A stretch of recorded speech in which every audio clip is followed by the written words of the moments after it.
So in order to resolve your emotional eating, you need to reconnect back to food. You cannot just throw food out the window. So if you're new here, welcome. My name is Michelle. I'm a certified holistic nutritionist specializing in emotional eating. And I totally get it. When you have this relationship to food that feels obsessive, all-consuming, you just can't seem to figure out, you feel at the whim of it, you have no control, you obsess, you just want to get rid of it. You want to throw it out the window and never look at it again. And I get it. I was in the same place. I had the very same moments where I just was so frustrated. I wanted to just throw food out the window. I never wanted to look at food or think about it. And what that did for me was that I swung to extremes. So I went from really obsessively controlling food to swinging into times where I just threw everything out the window and ate whatever I wanted. I didn't care. And what I found from being on both extremes was that I didn't feel good on either extreme. And what that told me was that I needed to figure out how to be with food in a more balanced way.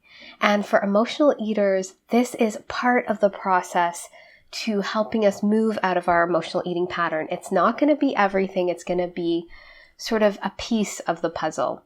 And so last week I talked about how digestion is so important. We have to look at digestion when we have this pattern because how we're digesting the foods we're eating can trigger our emotional eating.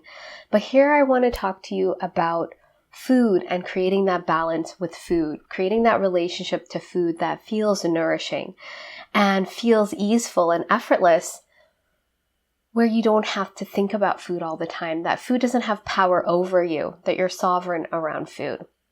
And so this is something that's going to be key and important, but it's not an island on itself. So when you try the latest diet or you're trying all these eating plans and you just can't seem to sustain it and you keep emotionally eating, you keep binging, you keep having sort of disordered eating, something more is going on. And this is what I see for clients. So today I'm going to share with you what it looks like to have a nourishing relationship to food and some of the deeper steps to get you to that place. Because when I share with you what it looks like, it doesn't mean this is all you do. You have to do the deeper work to figure out why you're obsessing about food and using it to cope. So emotional eating is a coping mechanism. And so what that means is that you would have used food or decided at some point, usually in childhood, to use food to cope with your discomfort, your uncomfortable emotions, your distress, because your parents or caregivers weren't able to model to you how to be with those emotions and that distress. They weren't able to hold sort of a calm space for you to process that, and they couldn't give you the steps moving forward. And so you're left with this discomfort and you had to use food. This is not what food is used for. Yes, food can be soothing and comforting, and it has those properties, but it's not meant to do the heavy lifting. Our parents are, and our caregivers are supposed to model this to us, because developmentally, we can't do this for ourselves.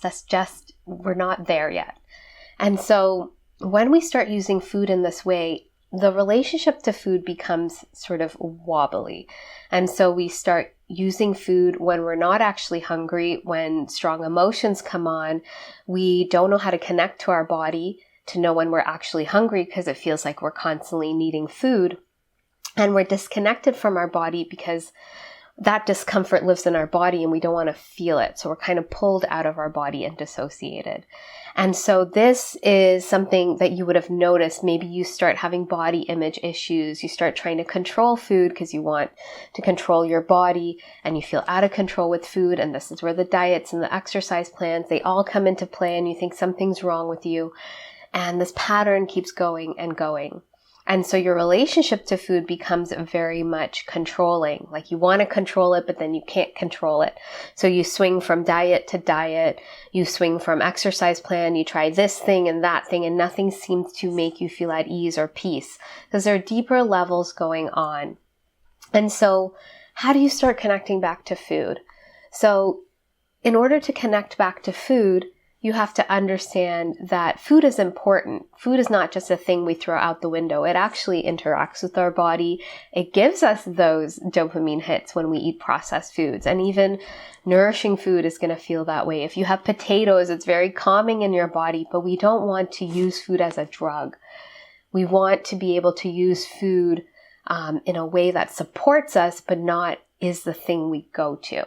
And so how do we start doing that? When you have this emotional eating pattern, you have to start learning to discern true from emotional hunger. You need to start learning what that looks like in your body, what that sounds like, what that feels like, because that's going to give you an opening to your pattern. If you don't know that, you're going to think you're hungry all the time.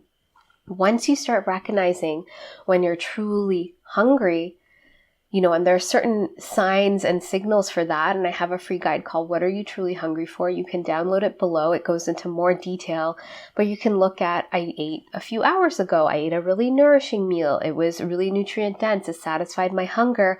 So yes, of course I'm hungry now. I'm feeling those sensations in my body versus I'm hungry. I'm triggered. I want this specific food now. I have to have it now. And you're triggered into emotional eating. And you can start seeing when are you triggered into that emotional eating pattern. From there, now we have some of the triggers. And some of the triggers to your emotional eating can be your judgment around the foods you're eating. It can be how much you're eating.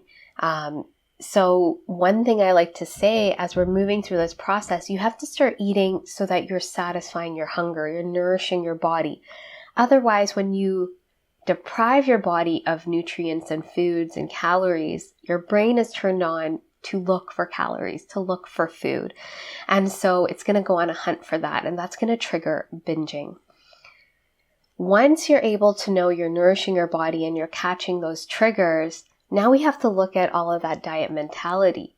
So if you are creating emotional eating or binging because you're not nourishing yourself, what are the restrictive rules you have around food? Why don't you allow yourself to eat? Why do you think you should eat at a certain time? You have to break these down and start connecting back to your body. And of course, there's a structure I teach to clients inside of the Emotional Eating Evolution program, because if you weren't modeled this, you need a structure to flow from to start tuning into your body. But even with this structure, when you're an emotional eater, it's still difficult to really tune in. We have to go to the deeper layers of this pattern. We have to get into those triggers that we caught. We have to go into them through a process that I use in the program, which I found to be really, really deep, and it shifts this pattern. It's a trauma-informed modality. It's a somatic process that we use in the body to find a specific root that's triggering your emotional eating. It's not every issue in your life.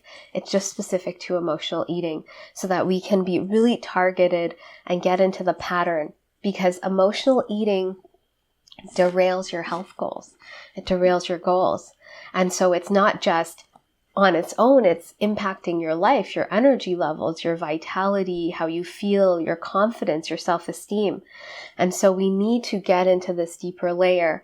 And once we resolve this pattern at the root, when we get into that root pattern and we dissolve it, that opens you up to connecting back to food on a deeper level. So you have the structure and it's going to feel more effortless because your body is no longer holding on to that attachment of food to numb out or, distract from emotions.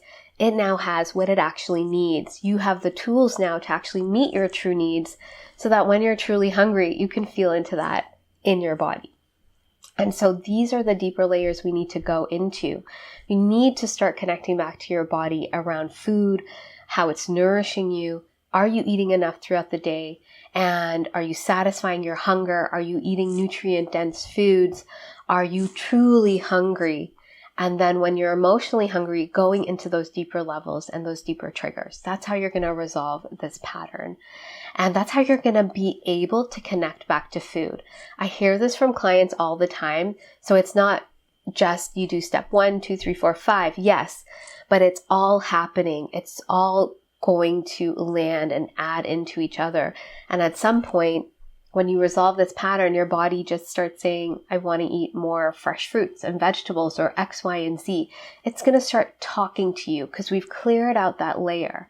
And so this clearing out of that layer creates that ease and peace and confidence in your body and around food, because your body will now speak. You don't have to control and think about it and over obsess. And it'll feel like food having power over you has left your body. you can now be in a healthy relationship with food, a sovereign relationship with food, and that is like an exhale. And so this is so important to resolving this pattern, is really starting to learn to truly nourish yourself. But in order to do that, we have to also do the deeper work. We just can't go out and find the perfect diet plan. That's one layer, but we won't ever truly connect with it unless we do this deeper work to really see what is going on for us and detach from using food as this coping strategy. So inside of the Emotional Eating Evolution program, we are doing this. There are other layers around body acceptance as well, but this is how you can get to that ease and peace and confidence around food, and then of course in your body. And so if you have any questions about what I've shared today, please let me know. And as a first step, like I mentioned, please be sure to download my free guide called What Are You Truly Hungry For? So you can start learning to discern true from emotional hunger and catching your triggers. And if you're interested in the Emotional Eating Evolution program, you can find out more at the link below. This is my 12-week container full of the step-by-step process, lots of support, guidance, in-depth tools, somatic meditations to get to the root so you can finally feel at ease and peace and confident around food and in your body in a sustainable way. So the links for that are below. Thank you so much for watching. Please be sure to like and subscribe, and I look forward to sharing more with you, and I hope you have a great day.